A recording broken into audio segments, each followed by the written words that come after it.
Orang ini membuka cincin itu dan mengeluarkan lalatnya. Setelah mencelupkan ke dalam cangkir kopi, letakkan. Setelah itu, Clovis mulai batuk selama beberapa jam. Membantu. Pelayan mendengar suara itu dan datang. Clovis berkata dia hampir memakan seekor lalat. Untungnya dia bisa meludahkannya tepat waktu. Pelayan melihat itu dan memanggil manajer. Manajer mengatakan dia tidak akan mengambil uang untuk kopi ini. Clovis sangat senang. Bagaimana setiap cangkir kopi bisa gratis? Dia bertanya kepada manajer bagaimana dengan makanannya. Manajemen tidak mengerti. Karena masakan yang kamu pesan habis terjual? Melihat sikap manajer tersebut, Clovis langsung berteriak agar semua orang melihat lalat dan tidak mengizinkan pelayan untuk membersihkan. Dia menggunakan pena untuk melingkari lalat, melindungi TKP. Manajer menemukan bahwa seluruh meja itu gratis. Clovis berspesialisasi dalam penipuan untuk berdandan gratis. Tapi dia tidak berbakat sama sekali. Clovis juga seorang pelukis, mampu memalsukan setiap lukisan terkenal di dunia.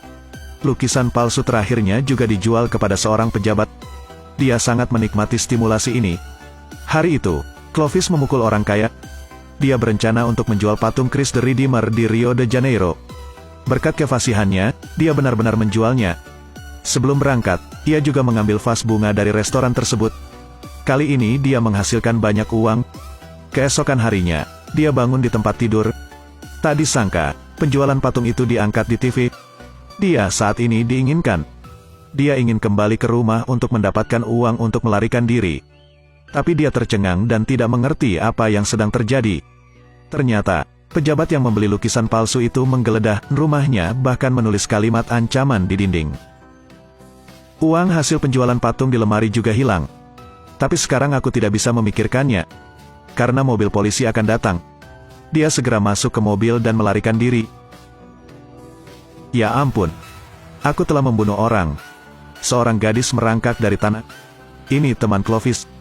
Gadis bernama Lohane adalah penjual makanan cepat saji. Impiannya adalah memiliki sebuah supercar untuk menjual hamburger di masa depan. Kemarin, dia didenda oleh 2 polisi. Agar mobilnya tidak disita, dia langsung menyerahkan uangnya. Tak disangka menjelang malam, polisi benar-benar datang. Ternyata, keduanya adalah penipu. Mobil itu masih disita. Tanpa pilihan lain, dia menoleh ke Clovis. Kedua belah pihak tahu kesulitan masing-masing. Clovis melihat pada saat yang tepat bahwa dia kehilangan seorang asisten. Clovis melihat masalah dengan pakaian Lohane, dan pergi membeli pakaian baru untuknya. Dia memimpin Lohane ke toko bermerek. Kemudian operasi phishing dimulai. Di ruang pas, Lohane menjejalkan pakaiannya ke dalam dirinya. Ketika dia keluar, tubuhnya jauh lebih besar. Dia mengatakan tidak ada set yang cocok untuknya. Pakaian yang dia masukkan ke tubuhnya yang bahkan tidak diperhatikan oleh staf. Lohane sedikit khawatir. Karena dia memiliki banyak chip anti pencurian padanya. Aku tidak mau masuk penjara. Jangan khawatir, serahkan padaku. Tapi 2 gadis membunyikan alarm. Clovis buru-buru memimpin Lohane lewat. Begitu saja, keduanya berhasil melewati pintu. Ternyata Clovis baru saja menggerakkan tangan dan kakinya. Dia menjejalkan pakaian dengan chip anti-maling ke dalam tas orang lain. Saat ini Clovis perlu menghasilkan banyak uang. Dia menargetkan penyewa kapal pesiar. Dia meminta Lohane untuk mendekati selfie. Benar-benar menangkap informasi di cek. Saat gadis itu keluar, Clovis langsung muncul. Dia berpura-pura menjadi pengemudi gadis tadi. Dia mengatakan dia memberikan cek yang salah tadi. Jadi dia menggunakan cek palsu untuk mengambil yang asli. Dia pergi ke bank dan mengambil semua uang di cek. Keesokan harinya, dia membelikan Lohane sebuah mobil. 2 pengemudi di jalan. Namun saat berkendara, Lohane sedikit berjiwa petualang. Gadis penyanyi itu menggelengkan kepalanya. 2 orang tidak menyadari ada mobil di depan. Langit penuh dengan bulu ayam dan uang. Ternyata saat ditusuk, semua uangnya rontok. Mereka buru-buru mengambil setiap lembar. Namun saat ini, tiba-tiba ada 2 mobil polisi di kejauhan. Kedua orang itu tidak dapat mengambilnya lagi, tetapi masuk ke dalam mobil dan terus pergi. Pada malam hari, mereka harus tidur di dalam mobil. Tapi semakin Clovis memikirkannya, dia menjadi semakin marah. Dia memberitahu Lohane bahwa ada nyamuk di dalam mobil dan menyuruhnya untuk tidak bergerak.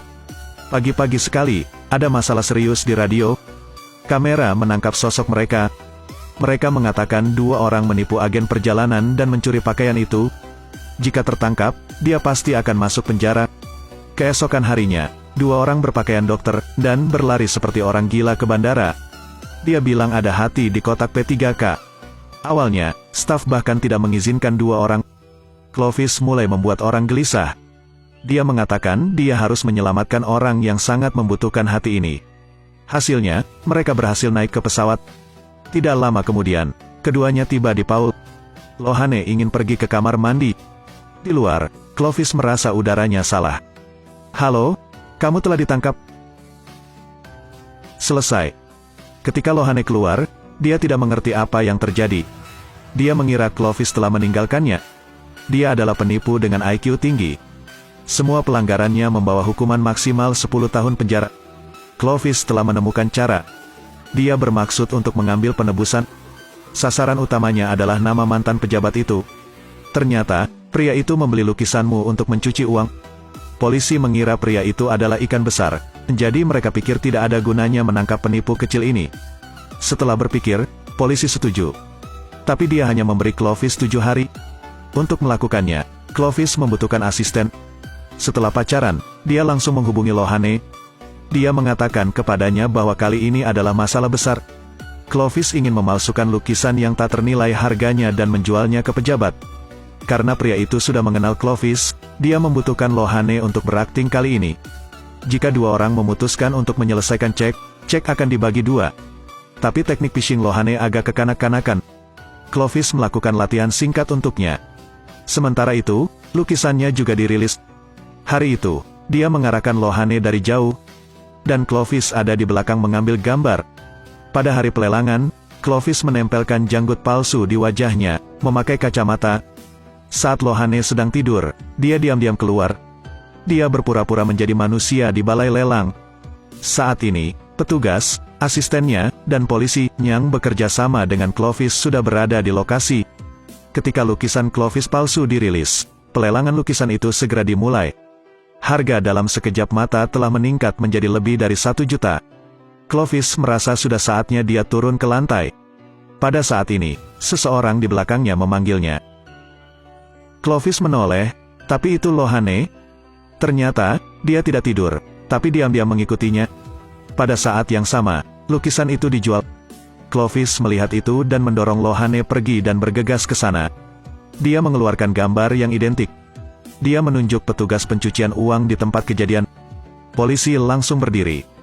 Namun, polisi tidak memiliki kewenangan untuk melakukan penangkapan secara langsung karena keterbatasan undang-undang. Saat ini, Lohane juga ditangkap. Ternyata ada juga Lohane di foto itu. Sekarang, jika mereka tidak bisa menangkap orang lain, polisi tidak bisa kembali dengan tangan kosong. Dia harus menangkap Lohane. Clovis melihat itu dan memutuskan untuk ditangkap, bukan Lohane. Kali ini, dia dijatuhi hukuman 8 tahun penjara. Namun berkat kefasihan dan keterampilan penipuannya, dia dijatuhi hukuman penjara 7 tahun. Begitu dia keluar dari pintu sel, Lohane pergi menjemputnya. Sejak saat itu, keduanya mulai membeli mobil mewah untuk menjual makanan cepat saji dan menambahkan unsur penipuan pada menunya. Scam salad, scam mie dingin. Bisnis juga semakin baik. Video berakhir di sini. Terima kasih telah menyukai dan mengikuti.